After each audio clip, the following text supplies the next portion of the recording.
Our planet is home to thousands of animals that exhibit morphological similarities and differences. Similarly, they also exhibit certain anatomical similarities and differences. Anatomy refers to the study of the internal structures or organs of an organism. Let's take a look at the anatomical features of an earthworm, such as the body wall, the alimentary canal, and the circulatory, excretory, nervous and reproductive systems. The cross-section of an earthworm shows that the body wall is covered by a thin layer of cuticle followed by a single layer of epidermis, which contains secretory gland cells. Below the epidermis lie two layers of muscles, circular and longitudinal muscles, followed by the innermost coelomic epithelium. Now let's take a look at the longitudinal section of the worm to study its remaining anatomical features. You'll notice a straight tube that runs from the first to the last segment of the body. This tube is the alimentary canal.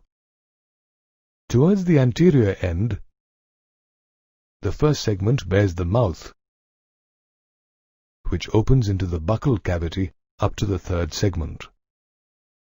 The buccal cavity is followed by a muscular pharynx, which continues into a narrow esophagus between the fifth and seventh segments. The gizzard, located in the eighth and ninth segments, helps grind soil particles and organic matter. This organic matter is mixed with soil and is digested in the stomach that lies between the 9th and 14th segments. The stomach also has calciferous glands, which neutralize the humic acid present in the partially decomposed organic matter. The stomach continues into a long intestine, which starts from the 15th segment and continues till the last segment. A pair of short, conical projections of intestinal ceca is present on the 26th segment. The intestine shows internal folds called typhlosoles between the 26th and the 35th segments, which also increases the surface area for better absorption of digested nutrients. Finally, in the last segment, the alimentary canal opens to the exterior through a small aperture called the anus. As the ingested matter passes through the alimentary canal, it is broken down into simpler absorbable molecules by digestive enzymes. These molecules are then absorbed through intestinal membranes and are utilized by the earthworm. The anatomical study also includes the closed circulatory system. This system consists of blood vessels, capillaries, and hearts.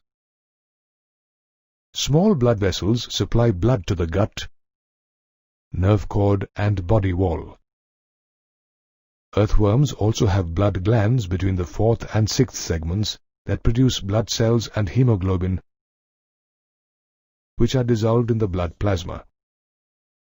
These blood cells are phagocytic in nature.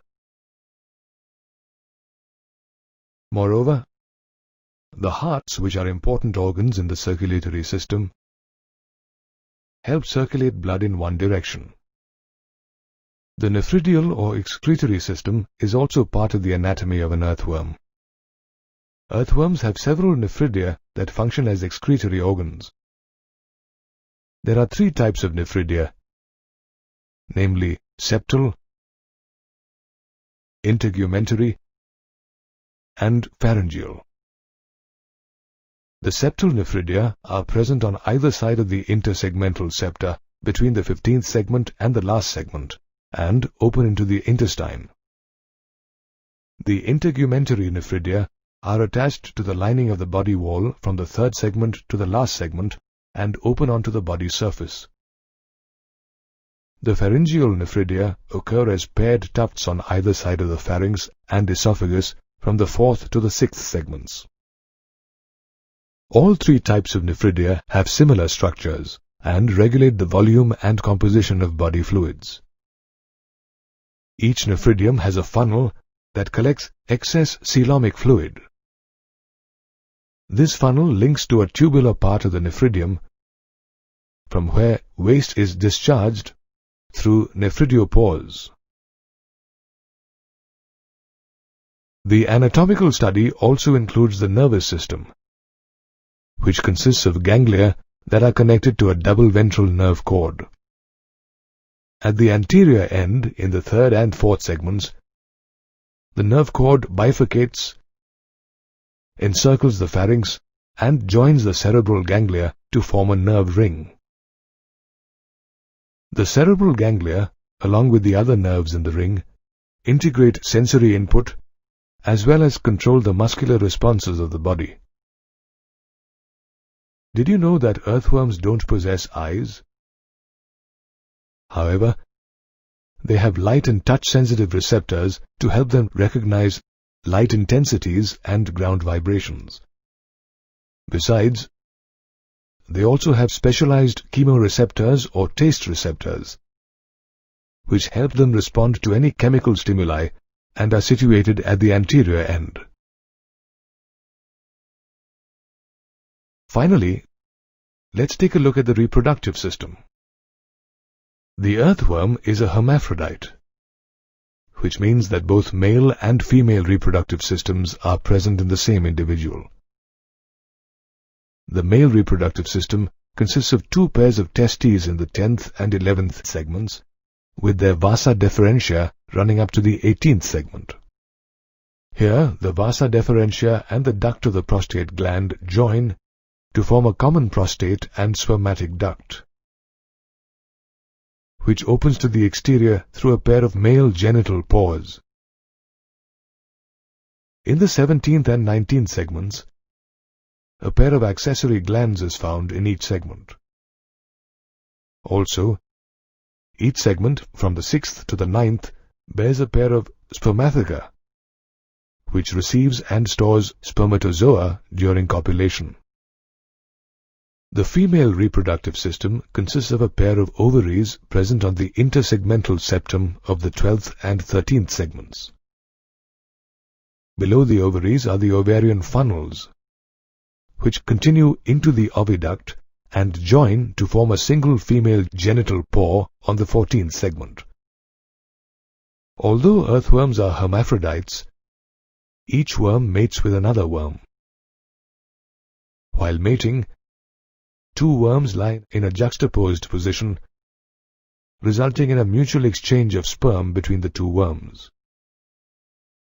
Later, cocoons containing mature sperm, eggs, and a nutritive fluid are secreted by the gland cells of the clitellum. The eggs are fertilized by the sperm in the cocoons and are deposited in the soil. Inside the cocoons, embryos develop, and after 3 weeks, each cocoon produces about 2 to 20 baby worms. These baby worms show direct development, which means the larval stage is absent.